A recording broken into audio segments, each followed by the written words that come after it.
क्या है, 3 चीजें होती हैं हर डिजीज के लिए जो आप लोगों के लिए रिक्वायर्ड होती हैं। एक होता है उसकी इटियोलॉजी, कॉज, रीजन क्या बनता है उस चीज का, वो क्या है।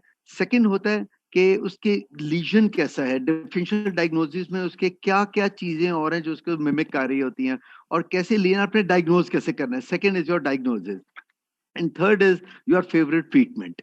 तो इसे ये वो चीजें हम डिस्कस करेंगे, but in the end there will be a question answer session, not only related to those 6 7 diseases which I'm going to discuss today. Rather, it's going to be for any type of question in the end you can ask me. Whatsoever is in your mind, you can ask me.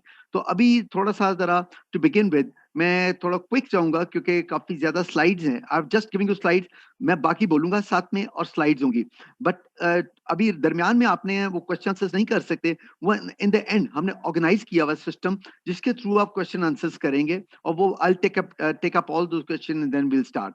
तो बिस्मिल्लाह करते हैं जी, हम अपना पहली slide से।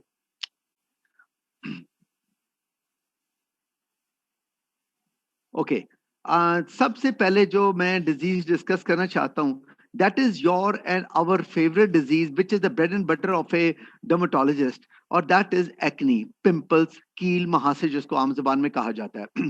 The most common, मैं details में नहीं जाऊंगा इनकी, अब मगर come I would like to come to the point कि चीज क्या है। सिर्फ ये दिखा रहा हूँ माइक्रोस्कोपिकली, अगर आप देखें तो डिजीज की, हर डिजीज की कोई कॉज रीजन अगर है या नहीं है, इस डिजीज का एक रीजन है, कॉज है। What is that reason? Sebaceous gland. ये जो आप ग्लैंड देख रहे हैं पूरा नीले रंग का, वो जो ग्लैंड है ये हमारी डर्मिस के अंदर होता है, ये वाला ग्लैंड। अब उसके अंदर जब इसकी हाइपर एक्टिविटी स्टार्ट होती है एडोलेसेंस एज के ऊपर जाके, आपको पता है एक्नी जो होती है प्यूबर्टी के बाद स्टार्ट होती है। प्यूबर्टी के साथ क्या होता है, एंड्रोजेंस, आपके सेक्स हार्मोन स्टार्ट एक्टिवेट हो जाते हैं। जब एक्टिव होंगे वो जाके इस ग्लैंड के ऊपर अपनी एक्टिविटी स्टार्ट करते हैं। यहां से ये येलो येलो आप जो देखें, ये सीबम की सिक्रीशन है। ये जब सीबम सिक्रीट होता है तो हाइपर कैरेटिनाइजेशन ऑफ द डक्ट, ये जो डक्ट ऊपर जा रही है, मुंह पे खुल रही है, या तो हाइपर कैरेटिनाइजेशन होगी या फिर सीबम का ब्लॉकेज आ जाएगा। तो उसकी वजह से दो प्रॉब्लम स्टार्ट होती हैं, one is black heads and one of white head, इसको कहते हैं कोमोडोन्स। अगर आप एक्नी को, पिंपल को पहली स्टेज पर रोकते हैं, ये जो स्टेज है जो हमने आपको दिखाई है, यहीं से आप व्हाइट हेड या ब्लैक हेड को आउट कर देते हैं, तो आपकी एक्नी आगे नहीं जाएगी। अगली कौन सी स्टेजेस हैं? पेप्यूल है, पस्ट्यूल है, नोड्यूल है, सिस्ट है, आई मीन आगे से आगे फिर आप चलते जाएंगे उसके अंदर। तो अगर this is the first stage, अगर आप किसी की जड़ को पहले स्टेज पे तोड़ देंगे तो वो स्टेज आगे जाएगी नहीं। सो दिस इज द कल्प्रिट, ये डिजीज का है कि जो जहां पर से ये चीज स्टार्ट होती है। जैसे अभी हम कह रहे थे कि white heads is the number one thing, और व्हाइट हेड्स और ब्लैक हेड्स इनको कोमोडोन्स कहते हैं, जहां से स्टार्ट हुआ। सेकंड, पैप्यूल्स, जो छोटे छोटे होते हैं, they are known as papules.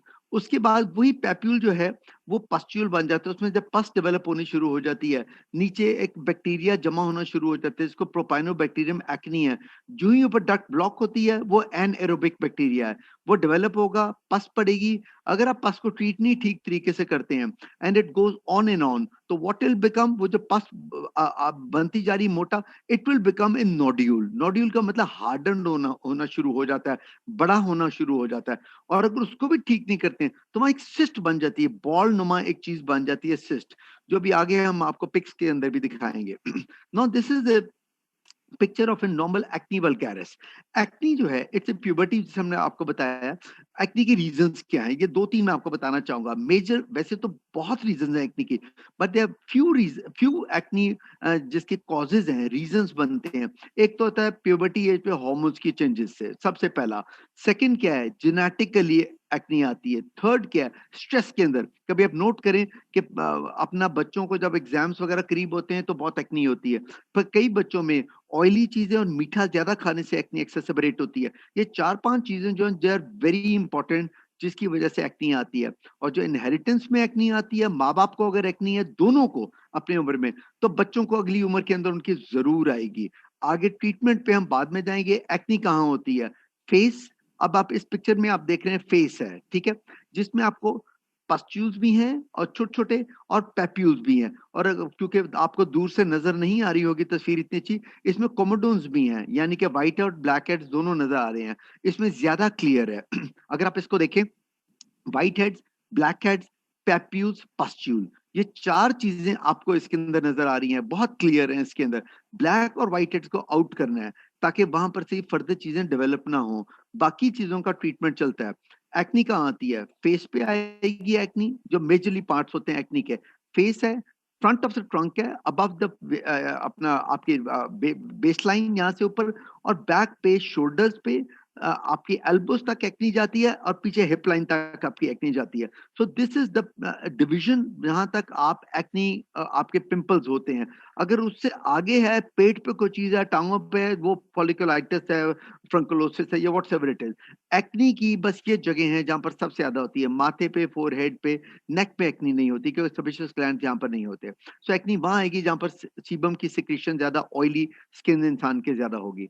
सो ये अगर आप देखें, ब्लैक हेड व्हाइट हेड, बड़ी अच्छी पिक्चर है। अब इसमें अगर आप देखें इस पिक्चर के अंदर, everything is clear, rather I would say it's a crystal clear। Black heads हैं, व्हाइट हेड्स हैं, पैप्यूल्स हैं, पस्ट्यूल्स हैं, और अब वो पस्ट्यूल्स हैं बड़े होने शुरू हो गए हैं। आप पिछली तस्वीर में अगर आप देखें, वहां पर पस्ट्यूल्स इतने बड़े नहीं है, छोटे छोटे सारे हैं।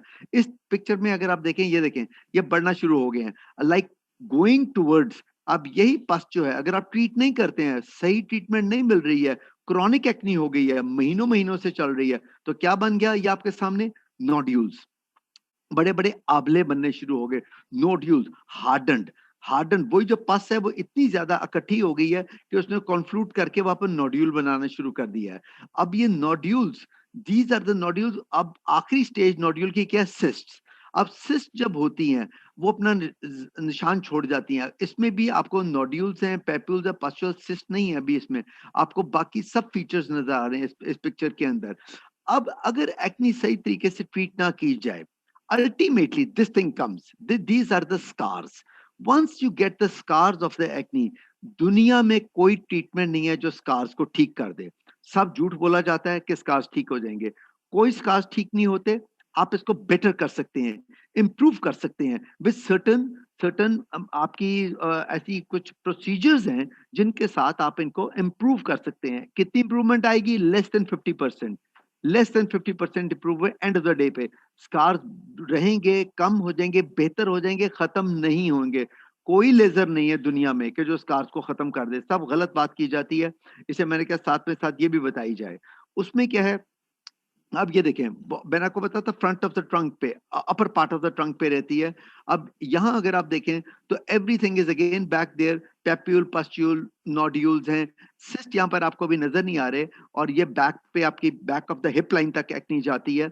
यहाँ पर अब आपको सिस्ट नजर आ रही हैं। अगर आप ये देख लें, ये जो आपने जो क्रस्टिंग आ गई है, उसके बाद जब सिस्ट जाती खत्म होती है या नोड्यूल खत्म होता है तो अपना क्रस्ट छोड़ जाता है। तो एक्नी के अंदर अगर हम एक्नी को करें, इसको हम डिस्कस करें कि इसके ट्रीटमेंट को, तो याद रखें, वेरी इंपॉर्टेंट, एक्नी को आपने टू बिगिन विद सिर्फ एक आप लोकल एप्लीकेशन से स्टार्ट करें। अगर एक कुछ एक्नी फेस पे है कहीं, तो सिर्फ लोकल एप्लीकेशन करनी है। उसमें बेस्ट कॉम्बिनेशन दें, बेस्ट वाला क्लिंडामाइसिन बेंजाइल पेरोक्साइड, यानी कि जैसे आम मार्केट में ड्यूएक जेल है, बहुत अच्छी चीज है। लोकल एप्लीकेशन वो दोनों चीजें करेगी, inflammatory process of the acne को भी खत्म करेगी, और कोमोडोन को भी वहां पर से क्रेटोलिटिक इफेक्ट भी देती है, एंटीबैक्टीरियल इफेक्ट भी देती है। जो प्रोपाइनोबैक्टीरियम एक्नी अंदर नीचे डेवलप हो रहा है उसको भी किल करेगी।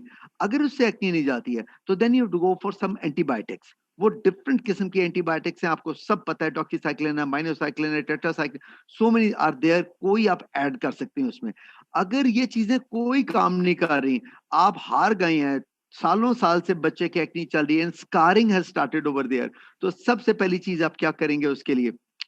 याद रखिए, दुनिया में एक ट्रीटमेंट रह जाता है, just one treatment, that is vitamin A derivative. वो क्या चीज है? आइसोट्रेटिनोइन।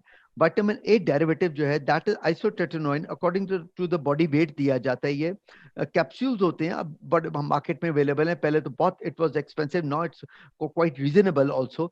मगर एक कंप्लीट कोर्स है 6 मंथ्स का, जिससे अबाउट 70 to 80% एक्नी, पिंपल्स, आपके जो नोड्यूल्स हैं, सिस्ट हैं, ये सारे आपके सेटल हो जाते हैं। 70 to 80%, 100% नहीं, उसमें आपके 6 मंथ्स के अंदर।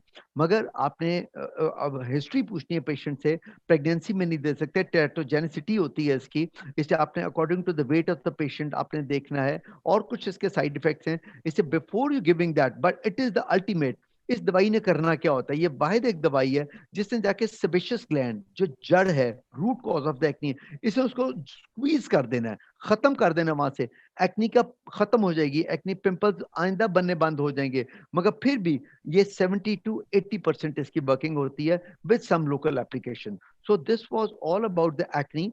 अभी हम क्वेश्चन आंसर्स नहीं लेंगे, let me come up with few of the other general skin problems, and पे आपके जो होंगे will go on to that.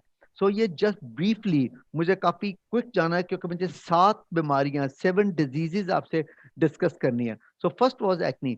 Second, the very common disease जो कॉमनली आप अक्सर आप देखते भी हैं, आपके पास भी पेशेंट्स आते हैं, दैट इज एटोपिक डर्मेटाइटिस।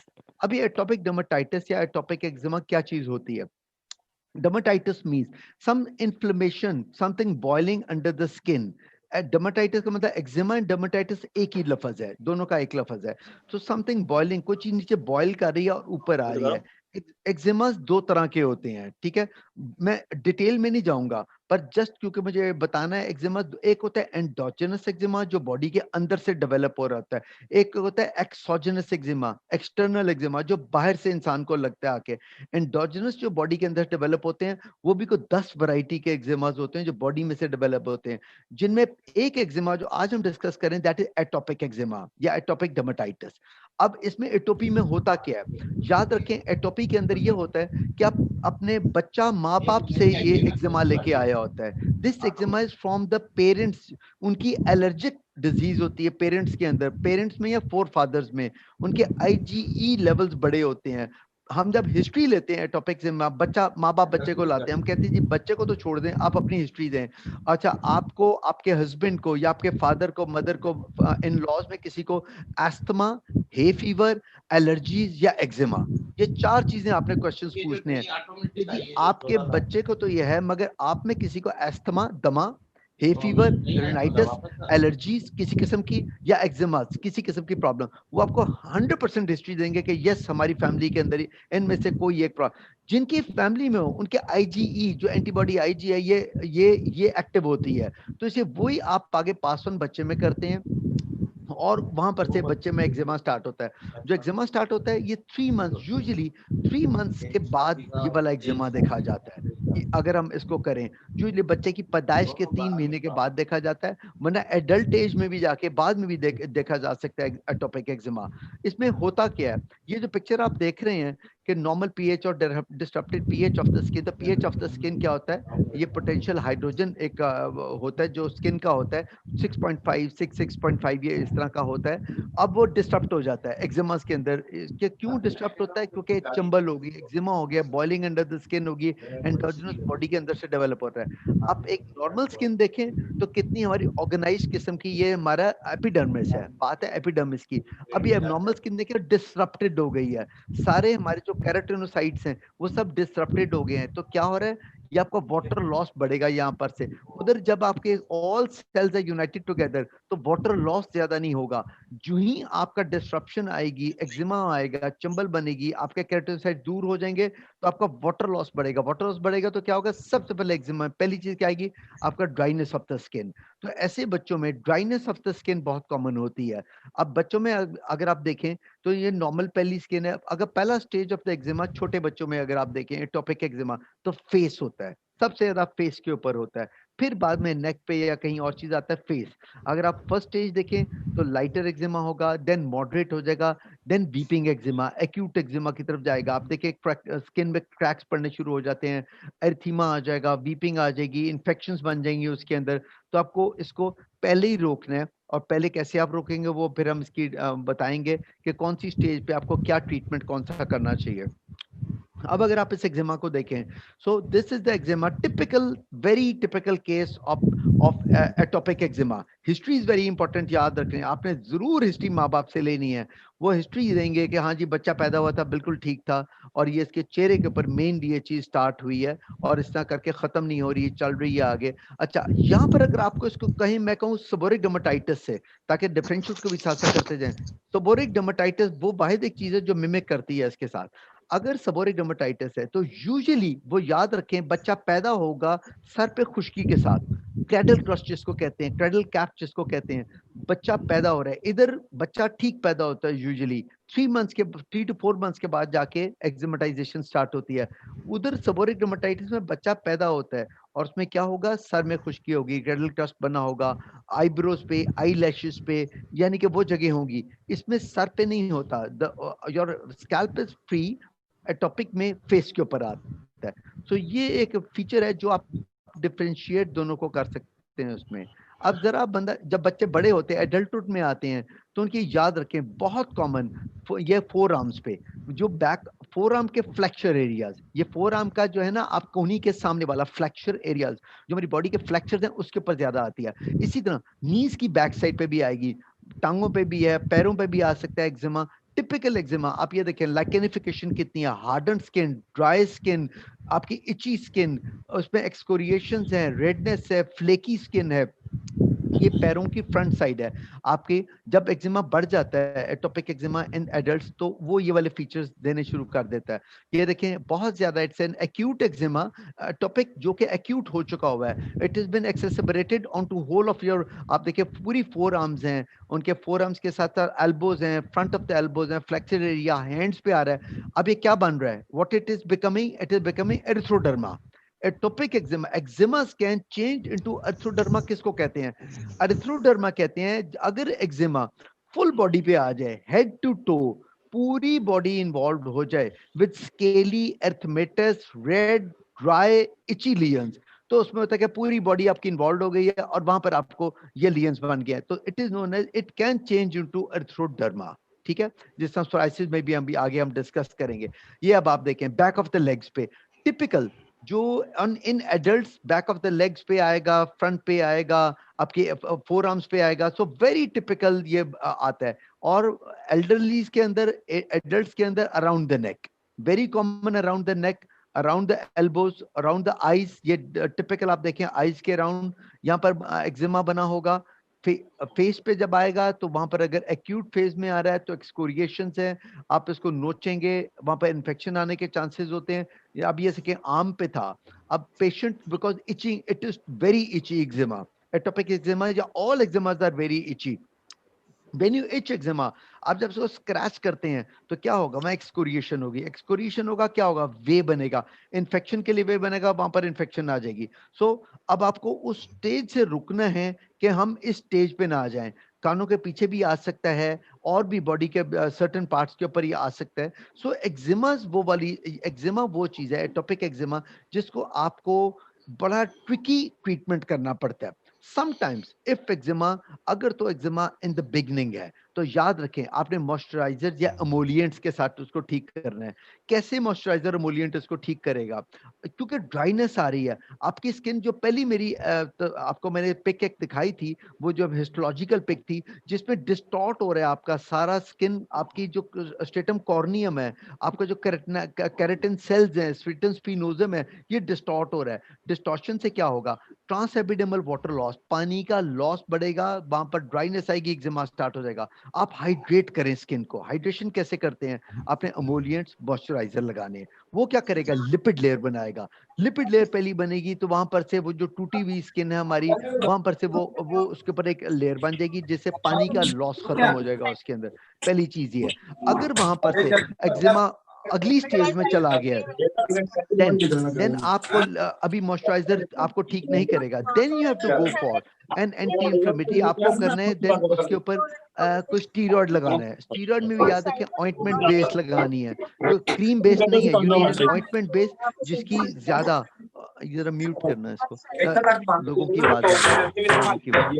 अच्छा, उसमें ना अपना आपको ऑइंटमेंट बेस करनी है ताकि एब्जॉर्प्शन उसमें ज्यादा हो, बहुत तेजी है उसमें एब्जॉर्प्शन ताकि ज्यादा हो, इसलिए आपने ऑइंटमेंट बेस उसके अंदर लगानी है। अच्छा, फिर आपने स्टीरॉयड से देखना है कौन सा स्टीरॉयड हो। आपका पोटेंसी भी होनी चाहिए मगर उसके साइड इफेक्ट्स कम होने चाहिए स्टीरॉयड्स के।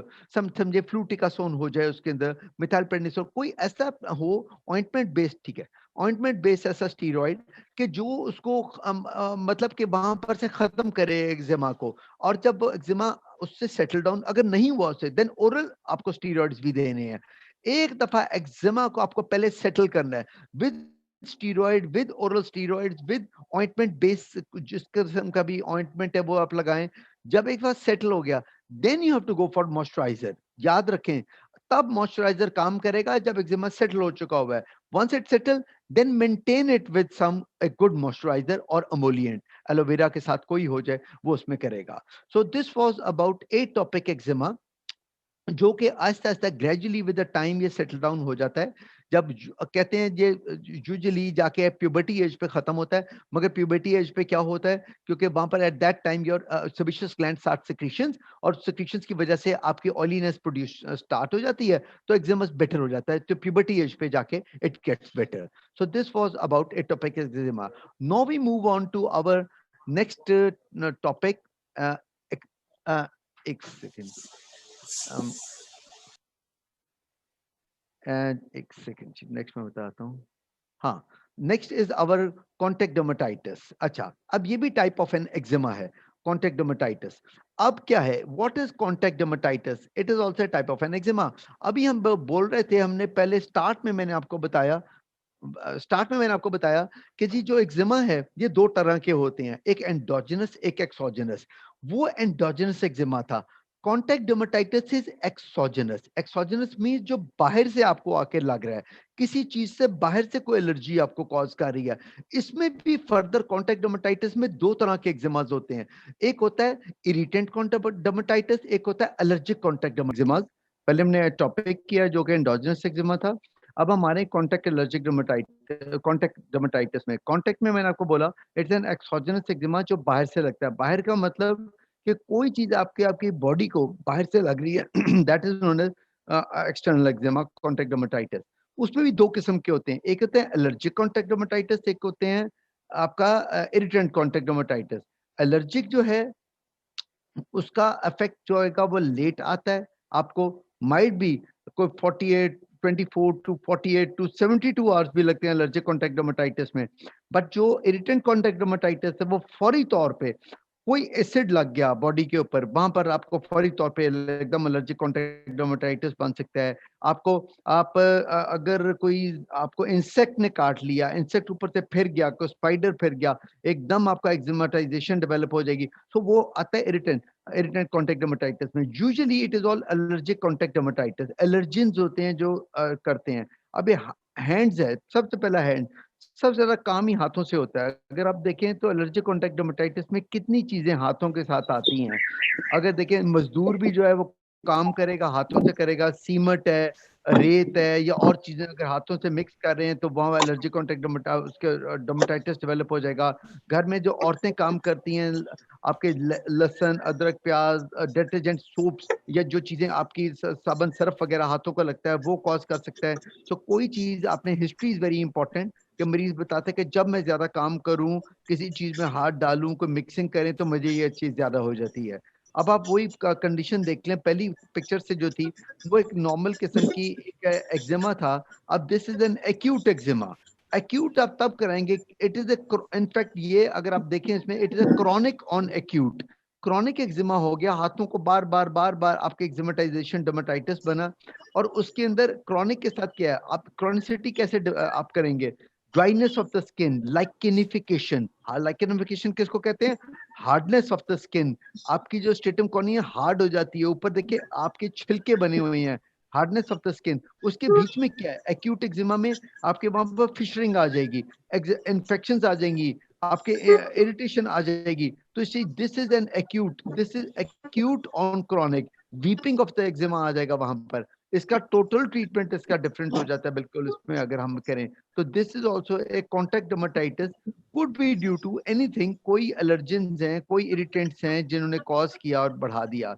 ये टिपिकल हाउसवाइफ्स में बहुत कॉमन ये वाला एक्जिमा होता है, जिसको हम कहते हैं हाउसवाइफ एक्जिमा या क्रॉनिक एक्जिमा हैंड, जिसमें जब आप घर का काम करें, छोटा काम, प्याज का काम, लहसुन का, अदरक का, जो हाथों से छीलना होता है, the people who are allergic to these things they get this type of eczematization. Typical history मरीज देता है कि जी जब मैं करती हूँ, घर का काम ज्यादा हो, वो मैं छीलते हैं, पानी का भी ज्यादा लगना, आप देखें फिशरिंग स्टार्ट हो गई।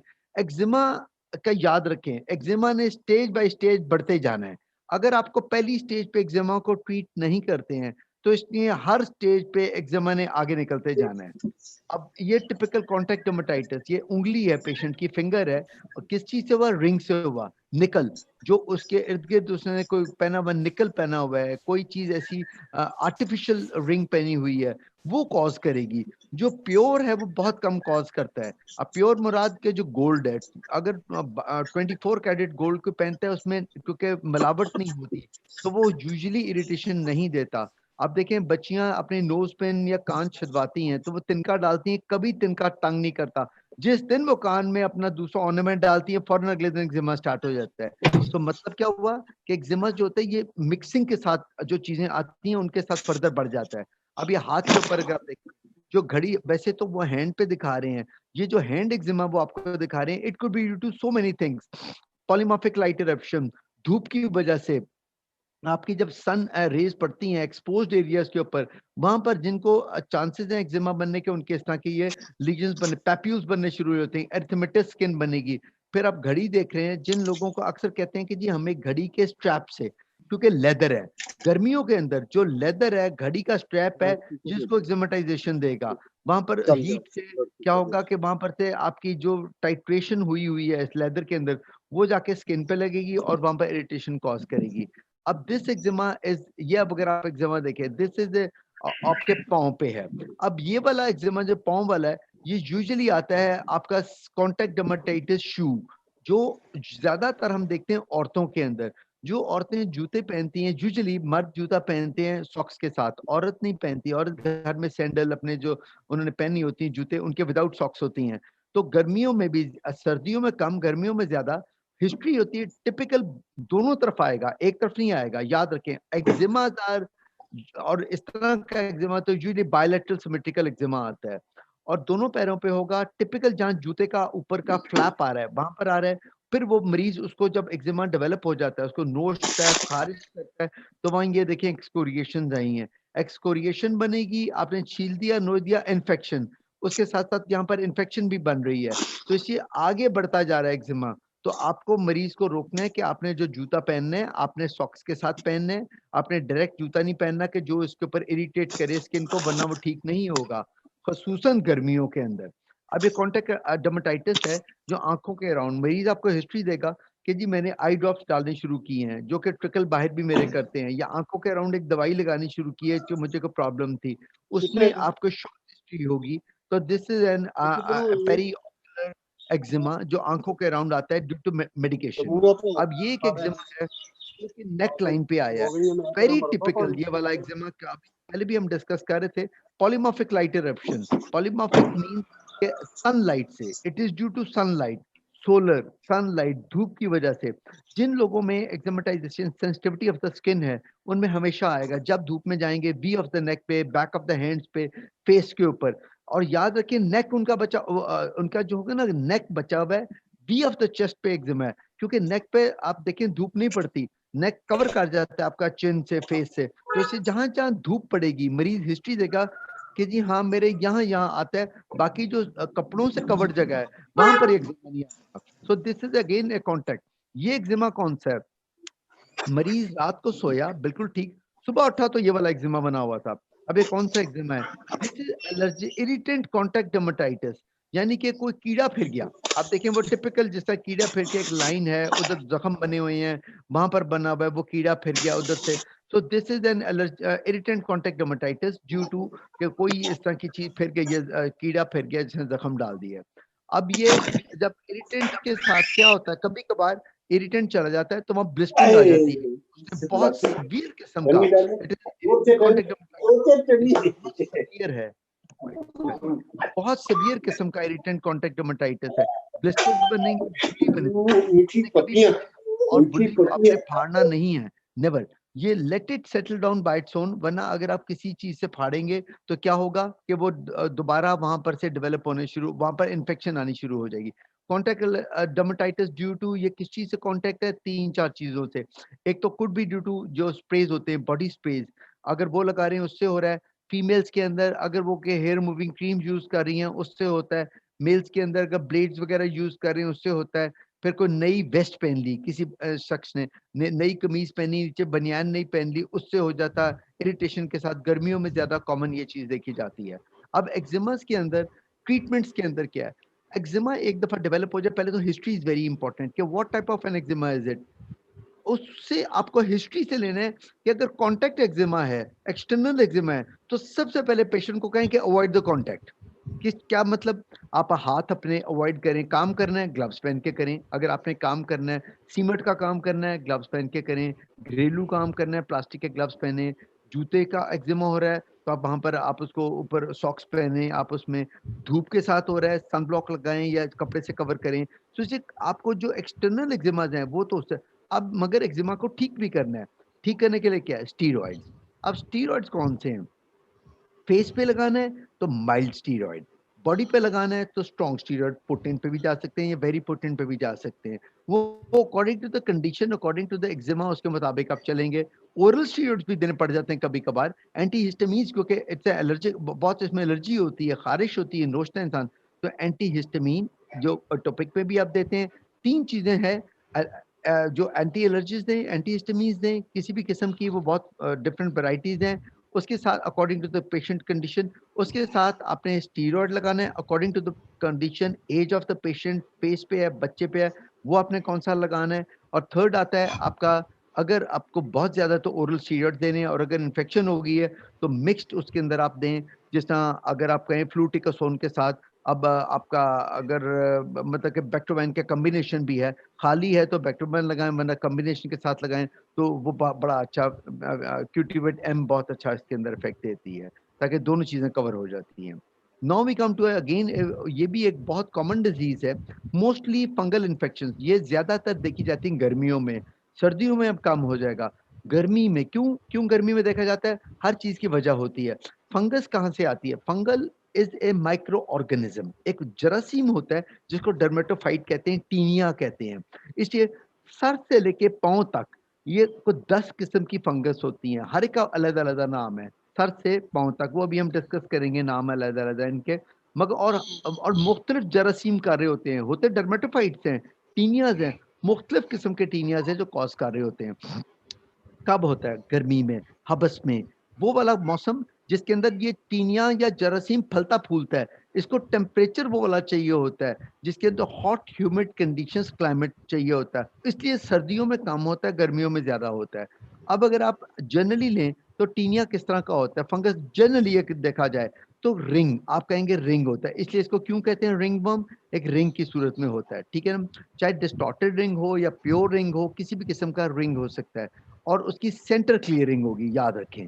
इसकी जब रिंग सेंटर क्लियरिंग है और फ्लेक्स हैं और एर्थीमेटस बेस है तो इट इज ए फंगस। आप इसको कंफ्यूज कर सकते हैं डिस्कॉइड एक्जिमा के साथ। डिस्कॉइड एक्जिमा क्या होता है, वो भी बिल्कुल पॉइंट शेप एक्जिमा होता है, मगर more on to the legs. हिस्ट्री भी आपको मरीज देगा, शॉर्ट हिस्ट्री होती है उसके अंदर, सिर्फ लेग्स पे या आर्म्स के ऊपर है, एक्सटर्नल सर्फेसिस के ऊपर वो ज्यादा आता है। वो उसमें एर्थीमा होता है बट नॉट दैट मच, उसकी सेंटर क्लियरिंग नहीं होती है, बड़ा क्लियर कट मार्जिन होता है मगर सेंटर क्लियरिंग नहीं है उसमें। आपके एरिथीमा भी है उसमें, इचिंग भी होती है, और उसके साथ आपके स्केल्स भी आते हैं उसके अंदर।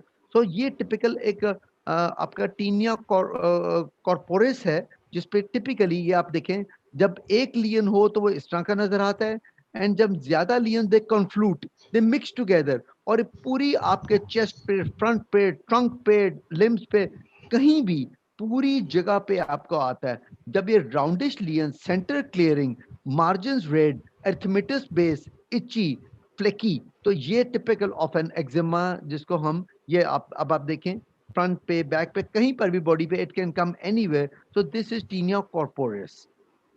ये अब आप देखें बैक पूरी भरी हुई है उनकी, it's a typical round type and centre clearing. अब व्हाट इज दिस ये बच्चों के अंदर आता है। ये अपना इसमें एक अलग जरासीम होता है, बाइक्टोस्पोरम कैनेस कहते हैं इसको, टीनिया जो है डर्मेटोफाइट्स होते हैं।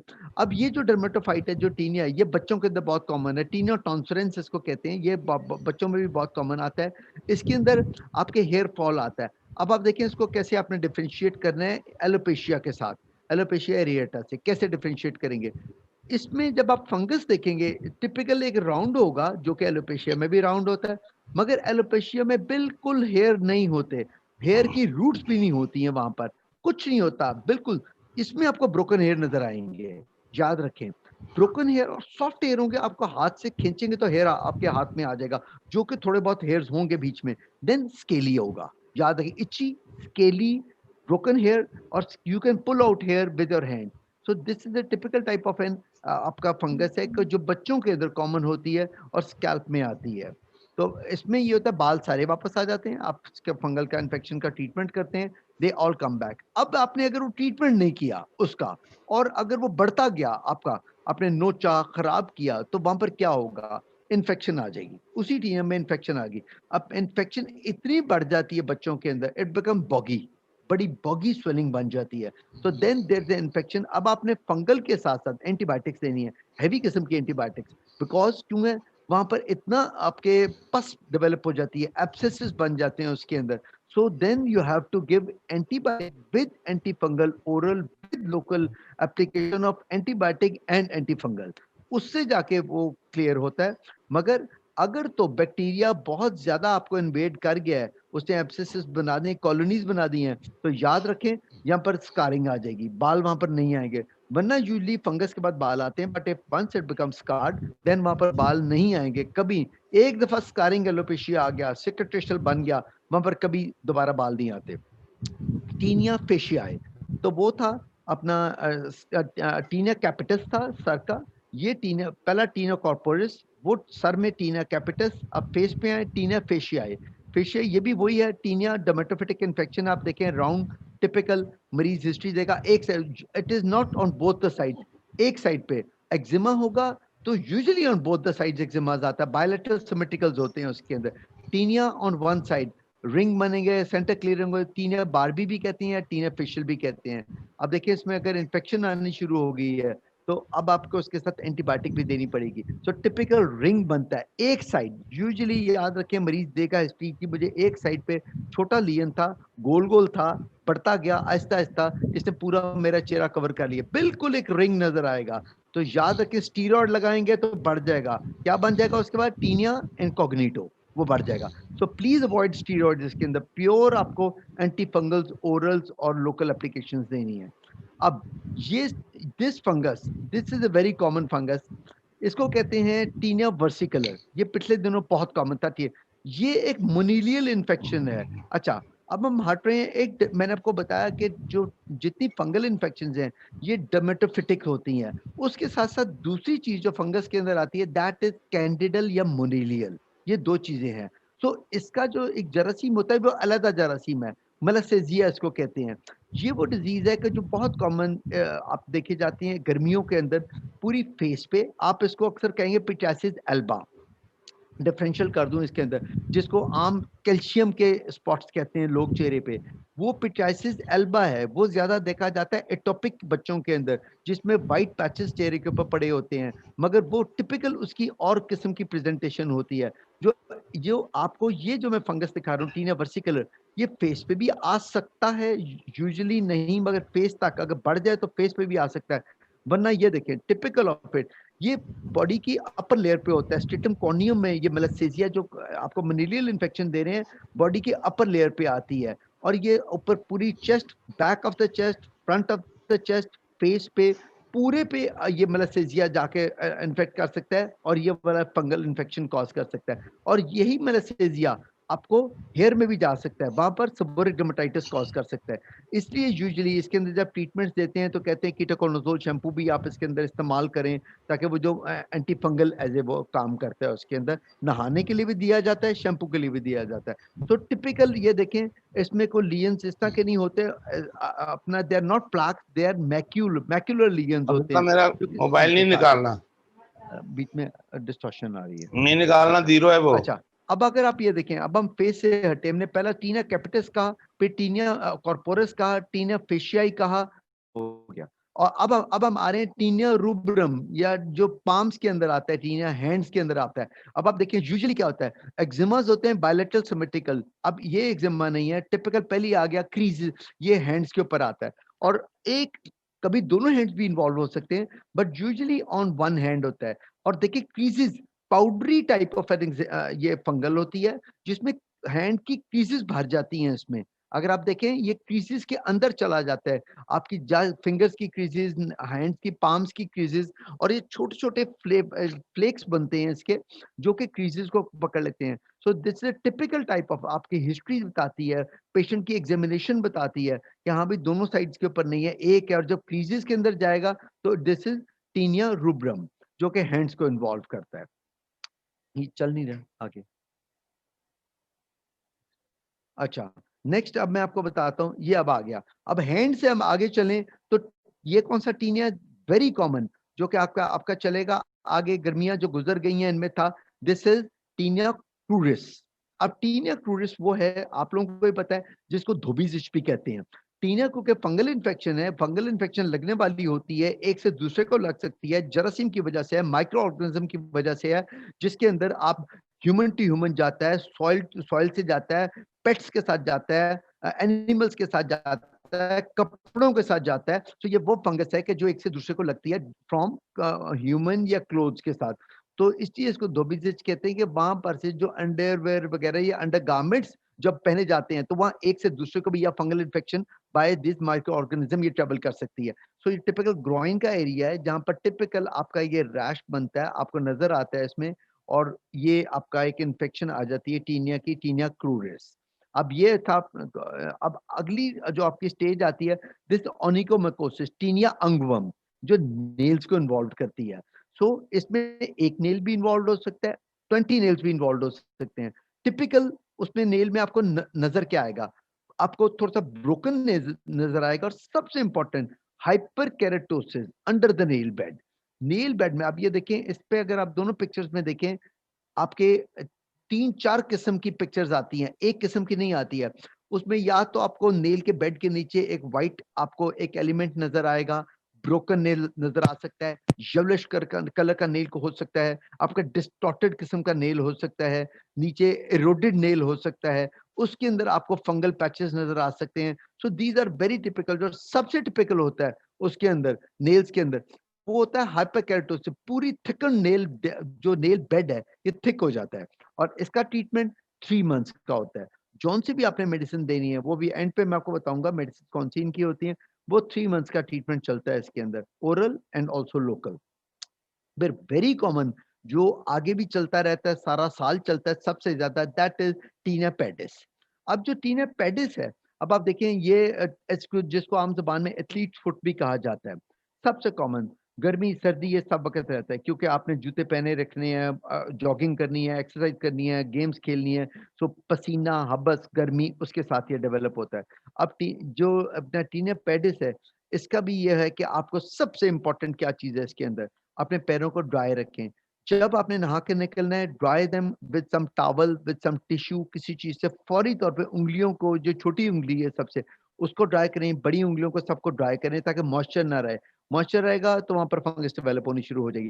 तो वो आप उसको ड्राई करें, और उसके बाद आपने इसको जब नमाज पढ़नी है तो बार बार वजू अगर आपने बार बार करना है, पाँव धोना है, तो प्लीज आपने फौरी तौर पे मरीज को कहना है कि आपने पाँव ड्राई करने हैं वजू के बाद, ताकि कतई वहां पर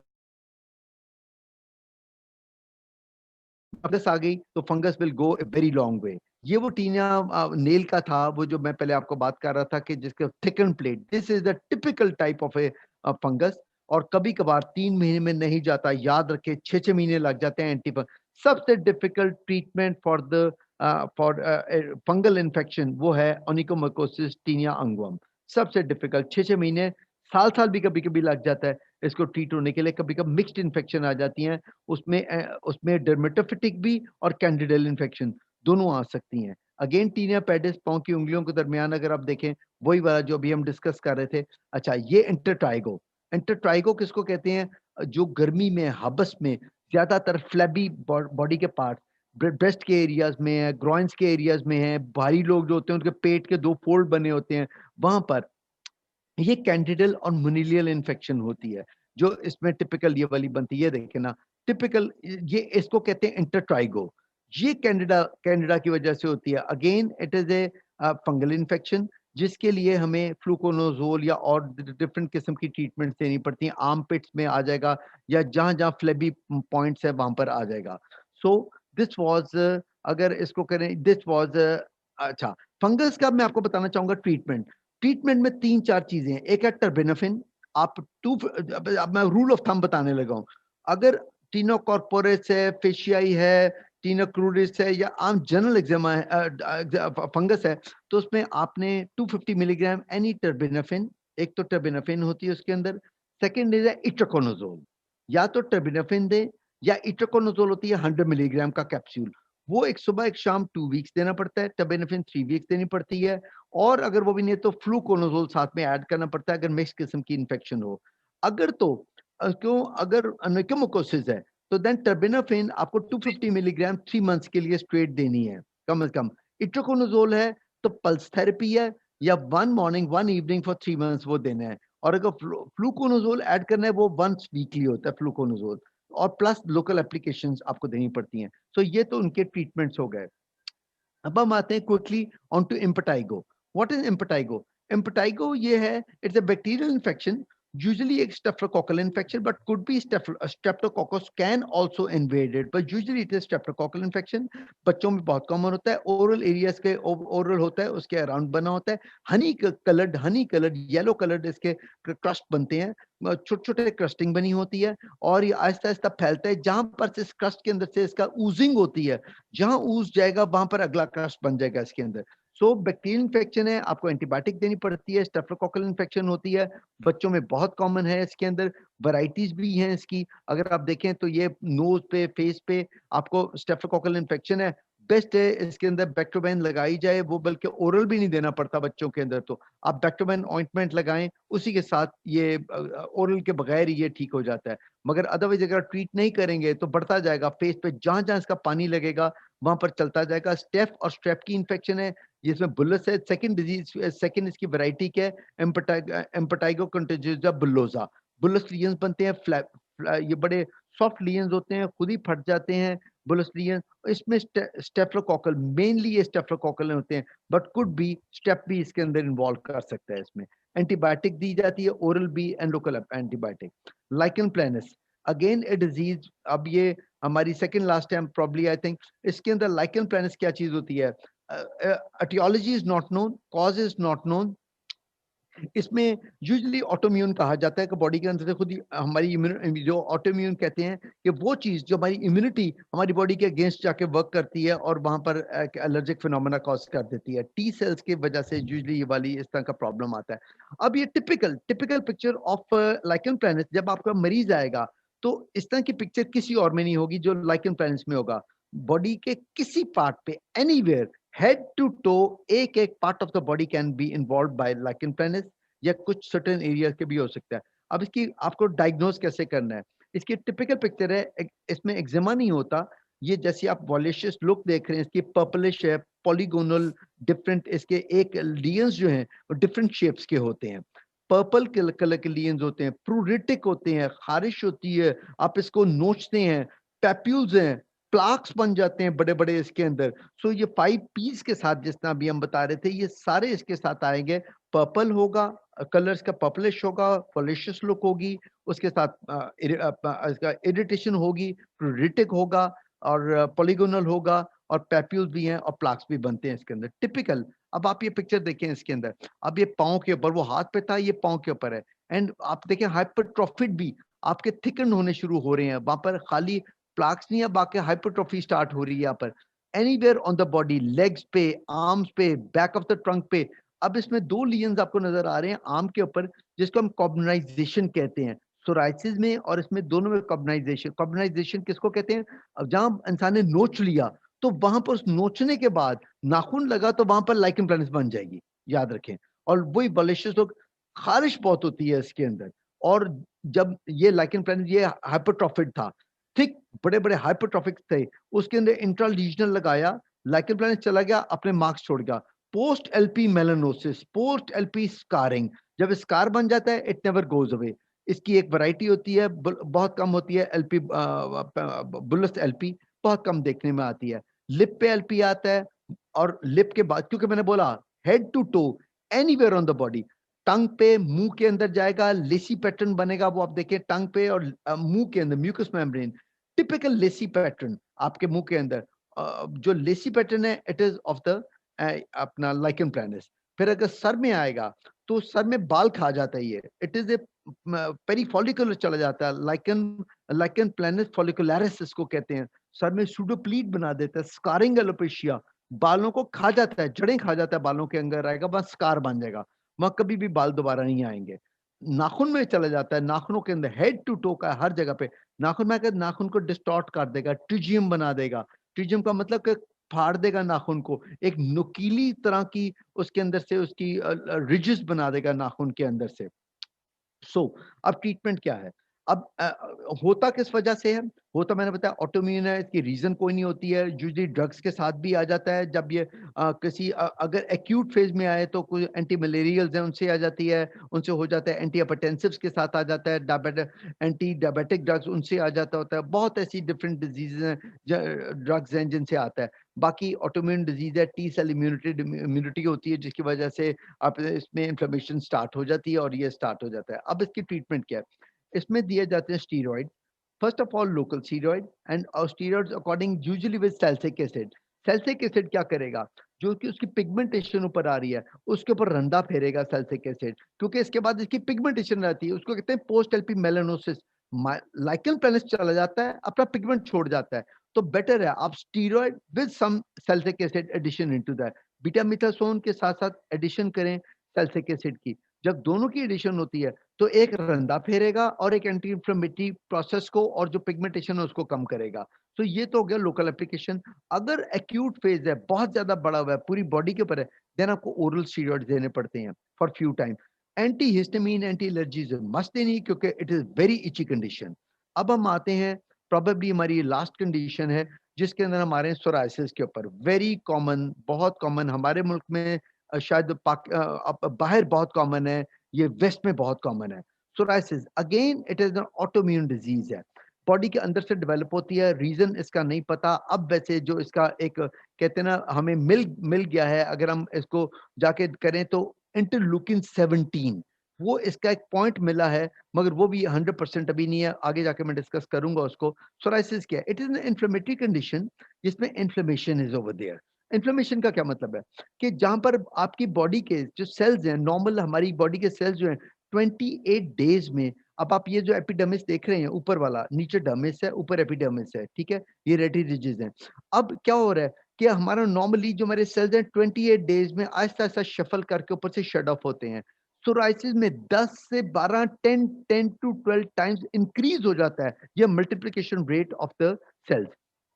अब जब मल्टीप्लाई करेंगे सेल तो इतनी जल्दी होते कि शट ऑफ नहीं होते। इसे आप ऊपर देखें वो हीप बन रहा है, स्किन उधर नॉर्मल स्किन पे कोई हीप नहीं क्योंकि शट ऑफ हो रहे हैं। इधर इतनी जल्दी सोराइसिस का वो सेल मल्टीप्लाई कर रहा है कि ऊपर हीप बनाता है, और नीचे क्या वो आप देखिए रेटिनिटिस वो डीप होते जा रहे हैं, वो जो उधर रेटिनिटिस नॉर्मल है इधर डीप हो रहे हैं। तो ये जो हीपिंग ऑफ द ऊपर स्केल्स, ये जो केराटिन के स्केल्स बन रहे हैं, ये फिश टाइप स्केल्स होते हैं, silvery fish type typical scales of psoriasis.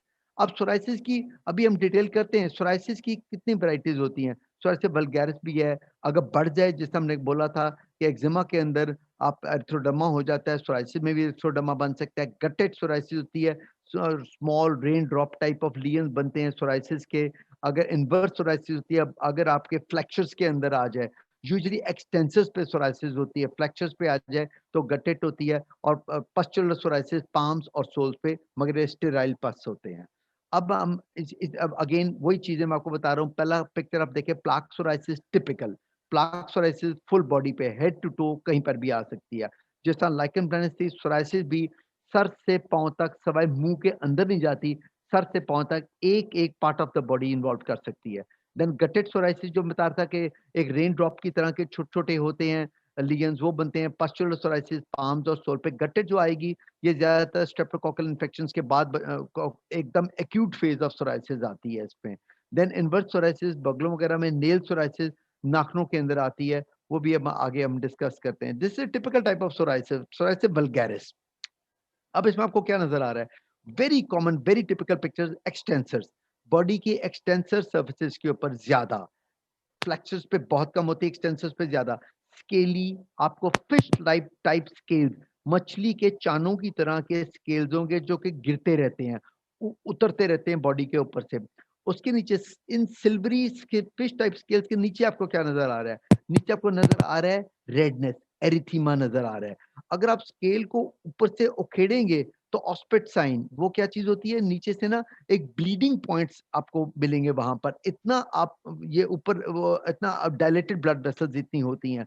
सो आपके thick silvery type of scale on erythematous base, plaques बने हुए हैं, कॉन्फ्लूट कर रहे हैं huge onto the body everywhere. So this is a typical plaque psoriasis. ये बैक ऑफ द ट्रंक के ऊपर अगर आप देखें वो स्ट्रॉन्ग कंडीशन थी, ये जरा लाइटर कंडीशन, ट्रीटेबल। जब ट्रीट होने के बाद आपका प्लाक्स के ऊपर से स्केल्स उतर जाएंगे, मगर आहिस्ते आहिस्ते हीलिंग के लिए टाइम लगेगा and you will find this type of after that. अब दिस इज एर्थ्रोडर्मिक। अब ये पूरी बॉडी के ऊपर फुल हेड टू टो सारा, एंड स्केल्स आप देखिए कितने बड़े बड़े बन चुके हैं इसके ऊपर, सारी बॉडी के ऊपर चला गया। हेयर आपको डिफरेंट टाइप ऑफ ट्रीटमेंट जो मैं एंड पे बताऊंगा किस किस्म के आपको क्या ट्रीटमेंट्स करने हैं। दिस है एर्थोडर्मिक सोराइसिस, सारी बॉडी के ऊपर आपका। This is psoriasis on the scalp, very common, psoriasis of the scalp very common. और इसको आप कैसे सेबोरिक डर्मेटाइटिस से डिफरेंशिएट करेंगे? सब ये कोरोना सोराइटिका, यानी कि कोरोना सोराइटिका किसको कहते हैं? ये जो माथे पे देख रहे हैं सोराइसिस, सर से माथे पे भी आएगी। सबोरिया सर से माथे पे नहीं आएगा, बाहर की तरफ नहीं आएगा, सबोरिया स्कैल्प के अंदर रहेगा और वो थिक स्केल नहीं होंगे। जिस तरह इसके fish type of thick scale, seborrhoea के अंदर सेबोरिक डर्मेटाइटिस की हम बात कर रहे हैं, खुश्की जिसको कहा जाता है, उसमें इस तरह के थिक स्केल्स नहीं होंगे, उसमें इतनी ज्यादा इचिंग नहीं होगी जितनी सोराइसिस के अंदर इचिंग डेवलप हो जाती है। देन उसके नीचे एरिथीमा इतना ज्यादा नहीं होगा जितना जितना एरिथीमा इसके अंदर है।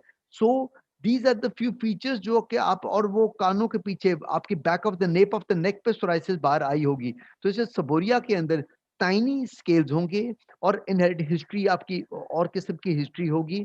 और typical picture is very difficult of the seborrhoea and psoriasis. Guttate psoriasis जो हम डिस्कस कर रहे थे, palmoplantar psoriasis, it may be only on the palm और सोल। सोराइसिस बॉडी का एक पार्ट पे भी रह सकती है, खाली एक फिंगर पे भी सारी जिंदगी रह सकती है, पूरी बॉडी को भी इन्वॉल्व कर सकती है। एंड अब आप देखें पाम्स और सोल्स, ये दोनों तरफ आती है psoriasis, on to the palm and the soles दोनों तरफ आ सकती है, और यहाँ तब भी रह सकती है कि हो सकता है पूरी बॉडी पे ना हो, सिर्फ पाम्स एंड सोल्स के ऊपर रहे।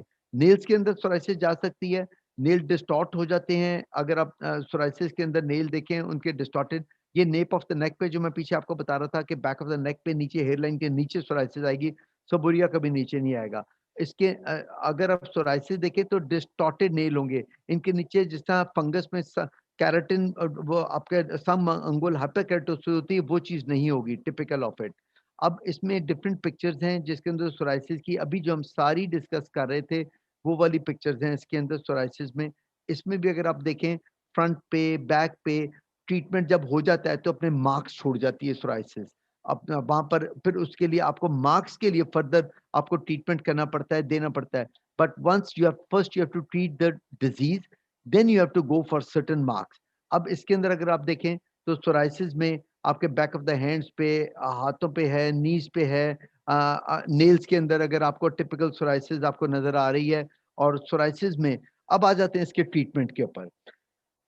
ट्रीटमेंट में सोराइसिस का इट्स ए वेरी, मतलब कि ऐसा ट्रीटमेंट है कि जो कि सोराइसिस क्योंकि खत्म नहीं हो सकती, नो डाउट इसका रूट कॉज मिल चुका हुआ है। रूट कॉज क्या है इसका? इंटरलूकिन 17, उसके लिए बायोलॉजिक्स भी आ चुके हैं मार्केट के अंदर जो कि डायरेक्ट जाके उसको इनहिबिट करते हैं इंटरलूकिन 17 को। मैं डिटेल में नहीं जाऊंगा इंटरलूकिन 17 क्या है।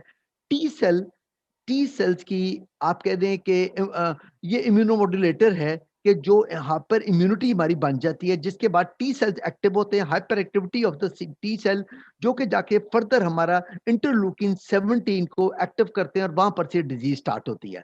अब जो इसकी फाइनल ट्रीटमेंट है, पहले मैं वो बता देता हूँ कि अगर फाइनल ट्रीटमेंट जो बायोलॉजिक्स आए हैं, बायोलॉजिक्स में सिक्यूनुमैब जो हमारी अब हमारे पाकिस्तान में जो आई है, इंजेक्शंस हैं वेरी एक्सपेंसिव, मगर वो डायरेक्ट जाके IL-17 को इनहिबिट करते हैं और सोराइसिस खत्म हो जाती है। मगर खत्म नहीं होती, it may come back again, bounce कर सकती है, उसके बाद भी कर सकती है। इंजेक्शंस के बाद 7 टू 8 लाख रुपीस का कोर्स होता है, उसे एक दफा तो सारी खत्म हो जाती है।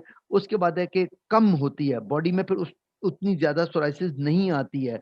जो एक आपकी इतनी एक्टिविटी समझे 90% है, तो फ्यू परसेंटेज रह जाती है बॉडी के अंदर। तो वो तो हो गया, खैर वेरी एक्सपेंसिव, वो हर कोई नहीं कर सकता। अब हम आते हैं इसके जनरल ट्रीटमेंट के ऊपर। फाइनली जनरल ट्रीटमेंट ये है, आपको जो रूटीन में चलना है, दैट इज मेथोट्रेक्सिड।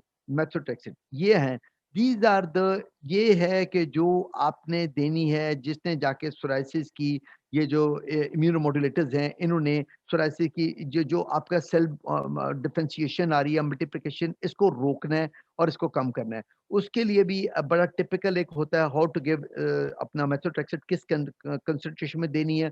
आपको मैं एक रूल ऑफ थंब बता देता हूँ कि जो एवरेज पे आपने देनी है एक हेल्दी पेशेंट के अंदर, आपने 10 मिलीग्राम ऑफ साइटोट्रेक्सिड, मेथोट्रेक्सिड जो होती है, वो अपने 10 मिलीग्राम 1 वीक देनी है। ये इस तरह स्टार्ट करना है, और विद लोकल एप्लीकेशन। और अगर आप विटामिन डी डेरिवेटिव्स दे रहे हैं, वो आप लगवाएं इसके ऊपर। वरना डिथ्रिनॉल प्रिपरेशन, जो डाइथ्रिनॉल विद सैलिसिलिक एसिड प्रिपरेशन, वो लगवाएं। वो नहीं है तो steroidal ointments with salicylic acid preparations, वो लगवाएं। ये वो चीजें हैं जो सोराइसिस को कंट्रोल करती हैं, मगर आपको बड़े तरीके से चलना है। वहां पर आप वो एट्रोफी ना हो जाए इसका, आपने बहुत ज्यादा देने की वजह से, आपकी स्टीरॉइड्स देने की वजह से, लोकल एप्लीकेशन से। तो accordingly you have to see the patient कि आपने क्या करना है। इसलिए सोराइसिस वो डिजीज है कि जो आप गारंटी, चाहे इसका अब आपको पता चल गया है जो इसका रूट कॉज है, फिर भी आप मरीज को गारंटी नहीं दे सकते कि आपकी सोराइसिस खत्म हो जाएगी। उसके साथ भी आपको मरीज को चलाना पड़ता है सोराइसिस के अंदर। So this